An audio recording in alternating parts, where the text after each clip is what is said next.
The meniscus deserves a studio presentation, but this is what you get. So what the heck is a meniscus? A meniscus is where when you pour something into a container, a liquid into a container, or actually it can work with a lot of things, but a liquid, let's use liquids. That little curl you get where the liquid touches the container. If you pour water into something, you'll notice a little curl up at the edge. That's called a meniscus. Now that meniscus can also be concave. It can go the other way depending upon the material you pour into the container. So it's kind of interesting. If you have a big container, that meniscus doesn't matter. The volume in that meniscus doesn't matter. So we're talking about the intersection of one material to another to a third, because the third one is air.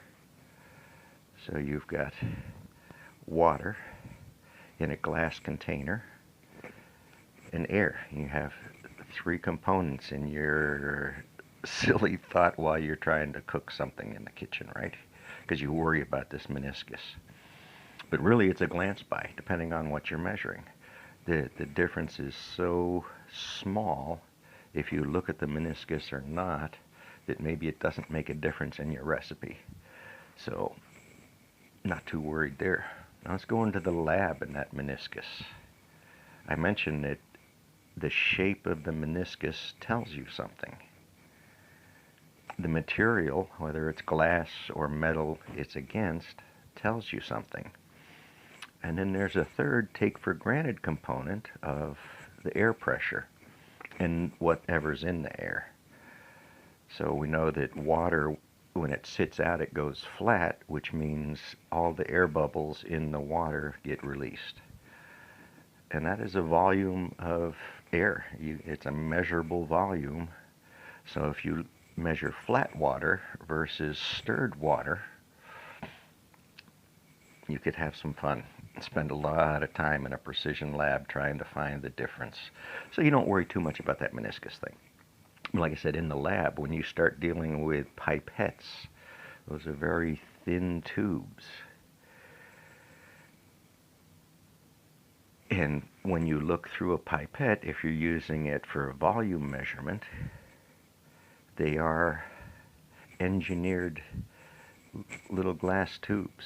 They might be made out of quartz or silica glass or any other types, a few other types of ceramics, because the material in them might interact with things that you don't want it to. So that little meniscus, let's get back to that meniscus that you're looking at, I'm looking at. So I just glanced by, but this quick few-minute video I'm trying to make is about 100 hours of classroom stuff, building up to why this meniscus is important, because when you go out in the number of zeros in your interest, it gets harder and more detailed. You come into procedures and standards and rules that just don't apply out in your kitchen.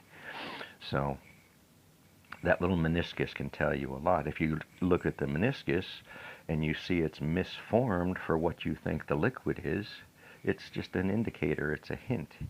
But behind that are factors that actually force that meniscus to happen. It is the three materials. If you evacuate the oxygen out of that, the meniscus shape will change because of the pressure on the water. The surface tension, another calculation that goes into liquid factors and viscosity and things like that, is a part of the equations that comes into thinking about that meniscus. So you've got surface tension. If the liquid is moving a little bit, you have a stir in there. You have motion, which is energy. You're adding into the equation.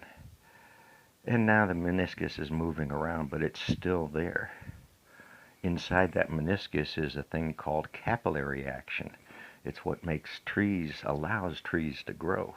It's capillary action and a whole lot of physics that makes a root to leaf ratio to support the cycles, the circles of life for a 500-year-old tree, 1,000-year-old tree. So those little things, see what the meniscus opened up? And it's kind of a silly word anyway. You went, my meniscus is down this morning. Meniscus, that sounds like some kind of biscuit. Oh man, a good meniscus biscuit with some gravy. Mm-mm-mm. So there's silly thoughts about the meniscus, but maybe there is a good video out there somewhere you can find on it if curiosity just drives you nuts. In a lab, that's a huge conversation about interpreting the meniscus, so your graduate students doing work are a little bit more effective and precise in the use of measurements, because the errors compound as you do more transmogrifications of chemistries. So peace out.